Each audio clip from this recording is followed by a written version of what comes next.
Na opinião dele, já que o ego é a fantasia, e é ali que está o sintoma, se você reforçar o ego, você está reforçando o sintoma.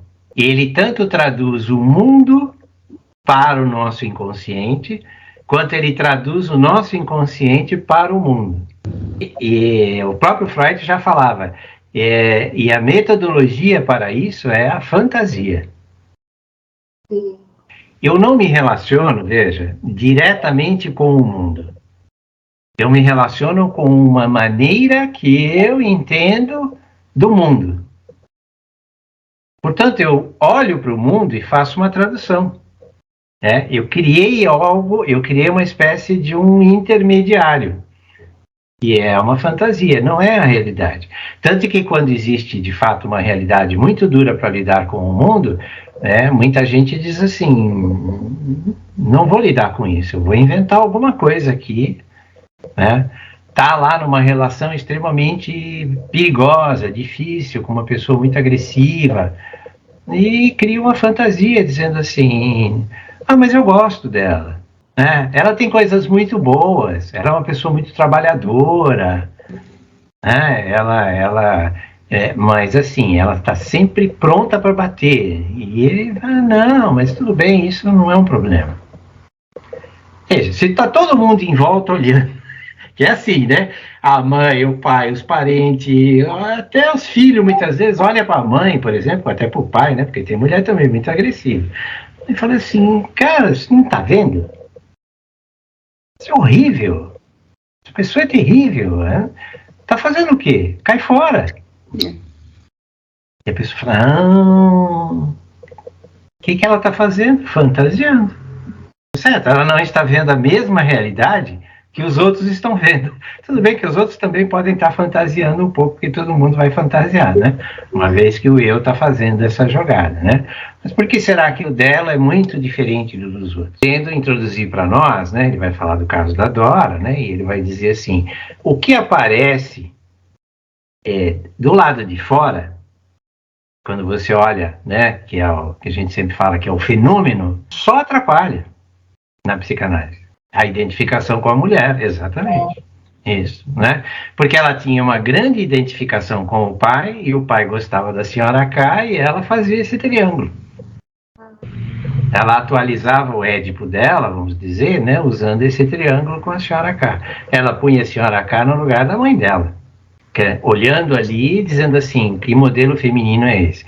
Mas se você olha o fenômeno, não, o fenômeno é o senhor K paquerando ela, aí o Lacan fala assim, isto é o imaginário, o fenômeno é sempre o imaginário.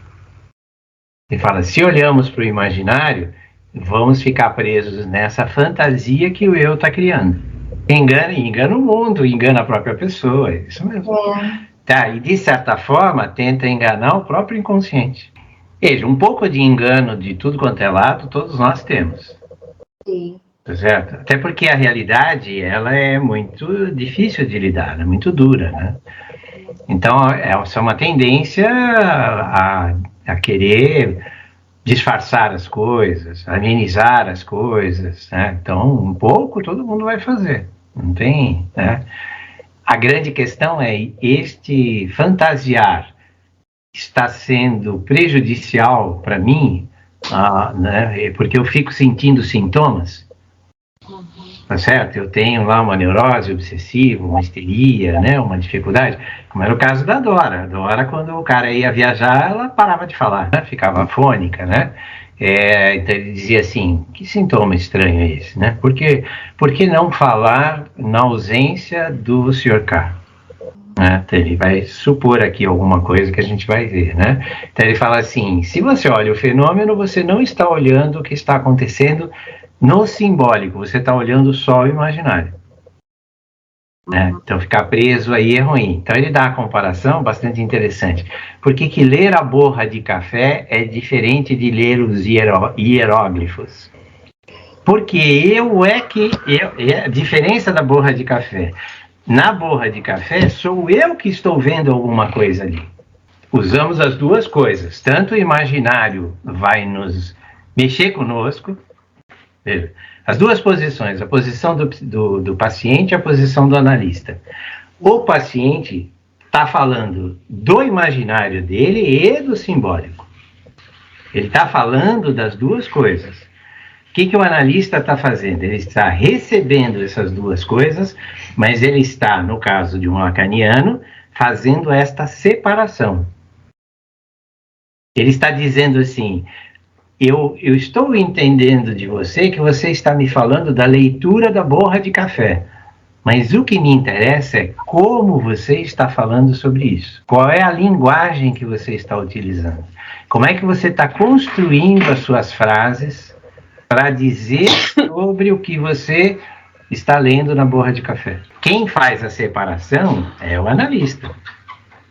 Depois ele devolve o quê? Ele devolve na linha do simbólico. Ele tenta não alimentar o imaginário. Senão ele é um cara do eu, né? Ele é um cara do ego. O cara do ego fica só no imaginário, mesmo que ele esteja falando e ouvindo a pessoa. O lacaniano não. O lacaniano ele tenta fazer o quê? Ele tenta reduzir o imaginário e dar cada vez mais destaque para o significante, que é a estrutura do simbólico. Claro que não é tão perceptível assim, você diz assim, mas você está conversando comigo como qualquer outra pessoa está conversando. Sim. Aparentemente sim, mas o analista está fazendo o quê? Desvios, ele está fazendo marcações, ele está, enquanto a pessoa está presa numa imagem, ele está fazendo com que ela gire para outras imagens, mudando o famoso ponto de vista. Aqui nesse pedaço que nós estamos vendo do Lacan, ele vai falar muito da diferença sexual. A questão do falo, né? A diferença sexual do menino e da menina. Coisa que o Freud explora muito. Inclusive, ele vai citar 3 textos do Freud que fala sobre essas questões do Édipo, da diferença sexual. Mas o que ele está? Ele está introduzindo alguma coisa interessante para nós, que ele vai dizer assim, falta alguma coisa. Mas veja, essa dissimetria, no campo do imaginário, ele diz assim, tá tranquilo, tá resolvido. Então, depois ele vai desenvolver na teoria dele, inclusive, que a homossexualidade pode ser a falta de um desses significantes. Então, na falta de um, eu vou lá e pego o outro. Tá? O que é que vai dar isto? Vai dar numa dificuldade simbólica. Veja, o que é um homossexual? Ele é um corpo de homem, gente, ele não deixou de ser homem, a não ser que ele vá lá, opere, tire o pênis, né? Hoje em dia é até possível construir uma vagina e realmente se tornar uma mulher. Está dizendo assim, no campo imaginário, os dois estão lidando com a castração. O menino está lidando com a castração porque ele diz assim, eu tenho, mas tem gente que não tem. O que será que aconteceu com sei lá, um garotinho pequeno que vê nascer uma irmãzinha, que aconteceu com o pequeno Hans, né? Nasceu a irmãzinha e ele viu que ela não tinha pênis. Será que vão cortar o meu também? Veja, então, o menino está lidando com a castração porque ele percebe que alguns têm e outros não têm. Mas ele tem. Portanto, ele tem medo de perder. E a menina, quando vê o pênis de um menino? Ela diz assim, eu quero ter um. Mas percebe que no campo imaginário isso é tranquilo? Porque você está olhando, lá você está vendo. Ou tem pinto ou não tem. Aí, que o Lacan vai dizer que ele vai além do Freud, ele avança um pouco em relação ao Freud. Ele vai dizer assim, no campo do significante, há um significante fálico que representa o pênis, mas não há um significante vagina que represente uma vagina. É a teoria dele, tá? Ele está dizendo assim, há algo dissimétrico. O que é dissimetria? Não está equilibrado. O que é a simetria para o simbólico? Vamos falar isso. Tem o dia e tem a noite. Sim, sim. Eu tenho a ambiguidade simétrica. Eu tenho o bom e eu tenho o mal. E ele vai dizer, tem o falo, mas não tem o não falo. Alguma coisa falha, até culturalmente para nós, que isto fica fora deste equilíbrio. Então ele diz assim, a mulher tem que dar uma volta a mais e se identificar com o pai, que foi o que aconteceu com a Dora, para poder negar a falicidade do pai. Então ela constrói artificialmente esta simetria. E ele fala, isto ora funciona muito bem, ora não funciona. Então, o que ele diz em relação ao falo, ele fala assim, o falo é um objeto muito marcante, muito identificado.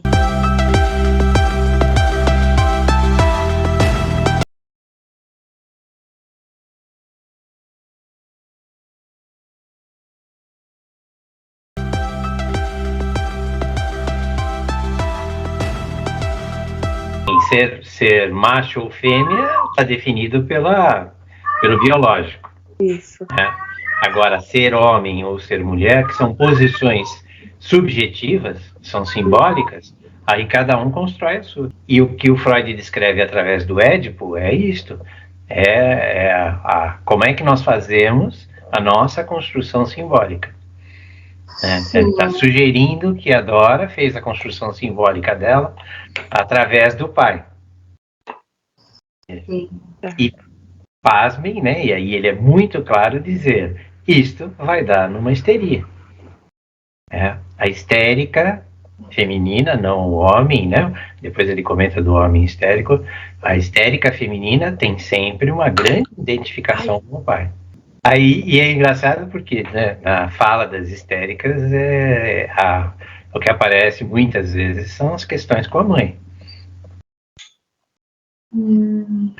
Mas a identificação é através do pai. E é muito comum nesta identificação através do pai, identificar-se com o desejo do pai. Qual era o desejo do pai? Então ela faz o quê? Ela faz uma passagem pelo pai, mas na verdade ela vai tentar se identificar com aquilo que ele deseja. Então, que foi o que o Freud de cara não percebeu e depois ele foi perceber, né? Que havia um triângulo aí, né? Alguma coisa que desviava, né? Como é que essa história familiar foi montada? Né? Como é que isto aconteceu para aquela pessoa? Não, mas eu tenho uma irmã, eu tenho um irmão, tá bom, mas talvez eles tenham histórias e muito provavelmente terão histórias diferentes. Qual é a sua história? Né? Qual é a sua história? Como é que você viveu essa relação, né? Com o pai, com a mãe? Como é que este imaginário de pai e mãe, né? O imaginário, pensem sempre numa coisa mais física, mais biológica, né? Como é que ele se encontra com o simbólico, com as palavras? Como é que eu falo sobre isso? Como é que eu dou significado? Como, veja, é tudo tão variado e tão diferente que não tem regra, não dá para estabelecer uma regra. Nós estudamos a estrutura, mas a estrutura é só a estrutura. Como é que a pessoa entende aquilo que acontece com ela? Como é que eu falo sobre os objetos do mundo? Aí ele até fala assim, o homem, diferente do animal, né? O animal trabalha com os objetos, com o imaginário, com objetos que existem no mundo. Ele não inventa nada. E nós inventamos milhões de coisas. A própria simbologia é a invenção. Então, para um fetichista, por exemplo, um sapato não é só um sapato. Especialmente se é um sapato de mulher. O que se tornou aquele sapato? Aquele sapato se iguala a uma mulher. Ao invés de ele ter desejo pela mulher, ele tem desejo pelo sapato. O que aconteceu com o sapato que virou mulher? Simbolizou. Deu um significado além do que ele de fato tem, que é um sapato. O que é um homem? Um homem é aquele que nasce portador de um pênis. Mas isso é só no imaginário. E como é, o que é um homem no simbólico? Posso falar sobre os objetos do mundo infinitamente. Como é que nós trabalhamos na psicanálise? Diz assim, escutamos a pessoa falar sobre o mundo. Quando a pessoa está falando sobre o mundo, o que ela está fazendo? Ela está pegando o imaginário dela, né, e cruzando com o simbólico, aquele famoso X dele lá.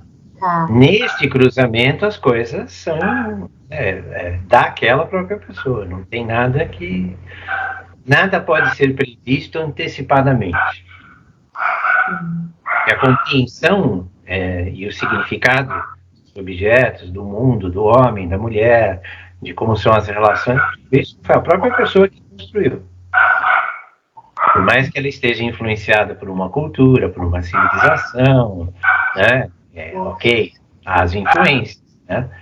O Freud dizia assim, o psicanalista precisa ser um cara do seu tempo, ele precisa compreender, né, como estão se desenrolando as relações no mundo. Como é que será que era isso com o Schreber? Uhum. O que era um homem para o Schreber? O que era uma mulher para o Schreber?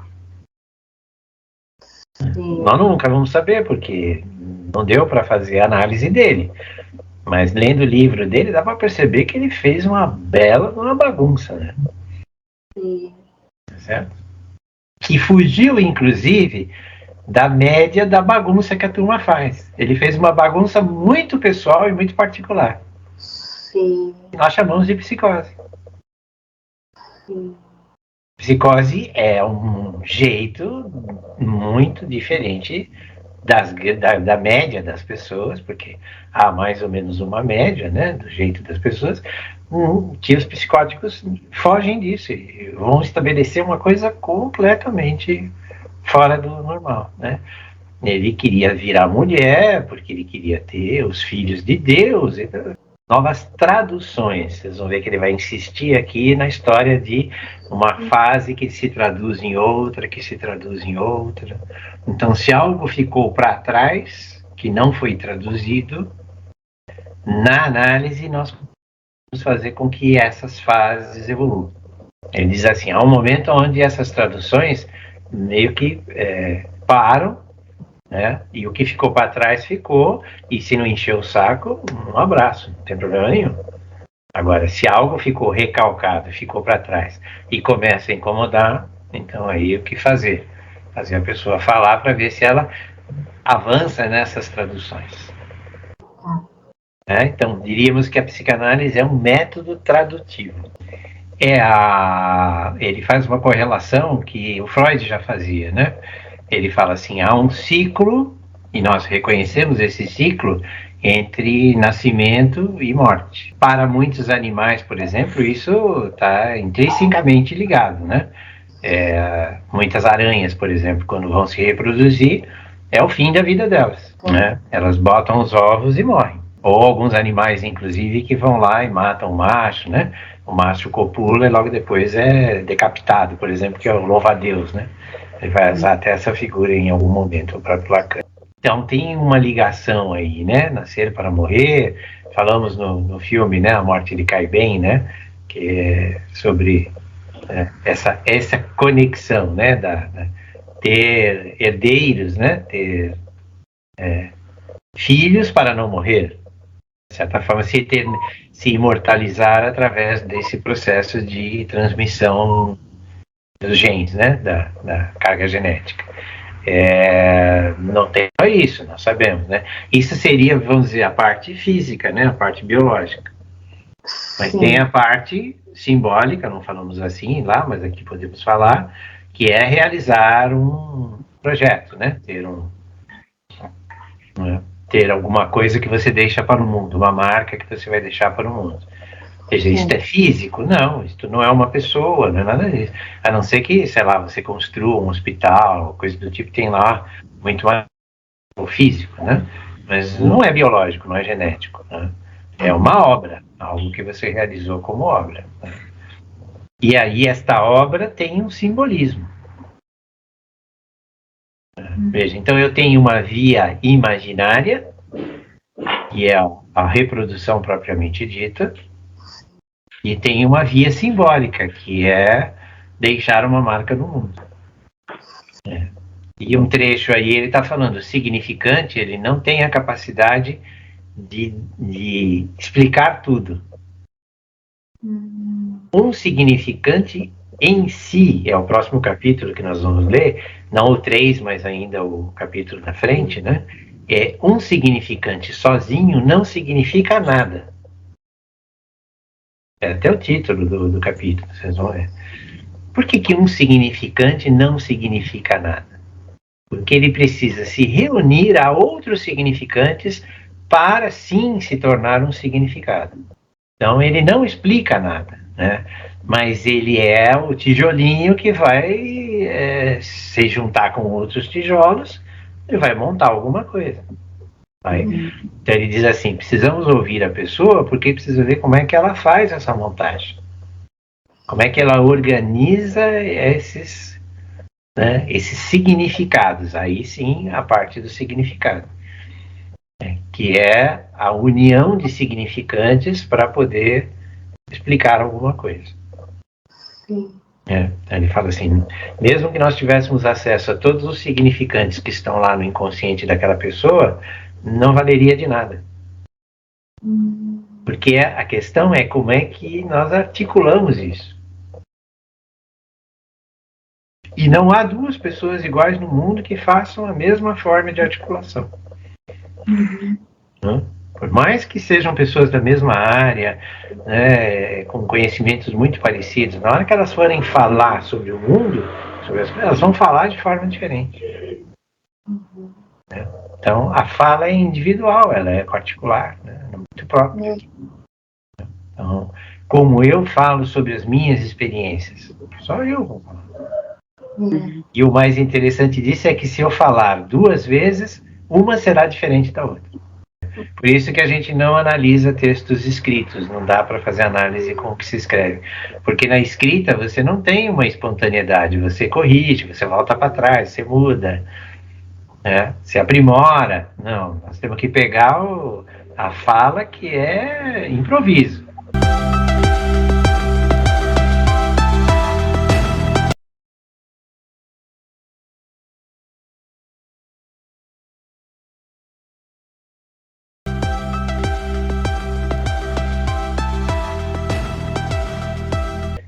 O início desse significante que vai se juntar a um outro significante, que vai se juntar a um outro, para que eu possa dar sentido ao mundo. Aqui ele não está falando dessa percepção que vem do sonho, ele está falando da percepção propriamente dita. Como nós percebemos o mundo. Então, o que nós vemos, sentimos, cheiramos, ouvimos. Ele diz assim, este é um material... O cachorrinho tá louco. Como é que nós captamos o mundo? Mas o Freud já disse, a percepção não guarda nada. O seu ouvido, ele não guarda os sons que ele está ouvindo.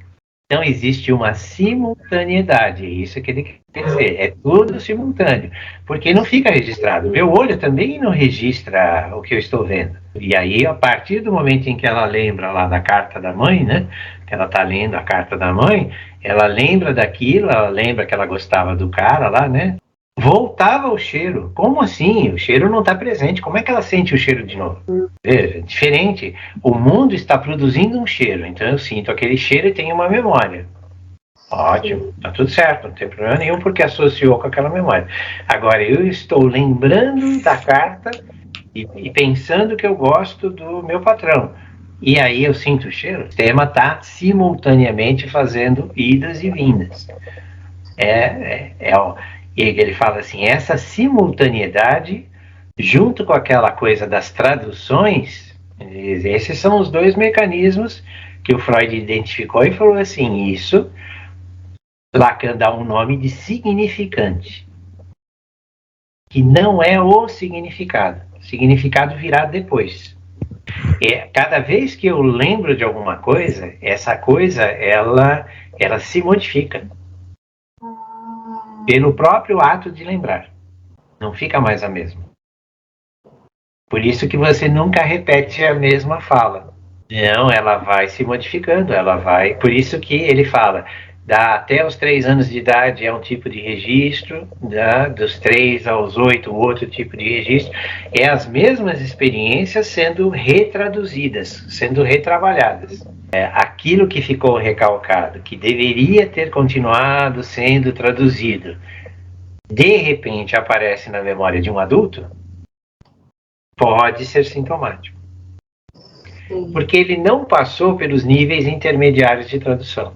Quando eu lembro de uma experiência, eu lembro fazendo uma tradução. A mesma coisa do sonho, veja, o paralelo com o sonho é ótimo.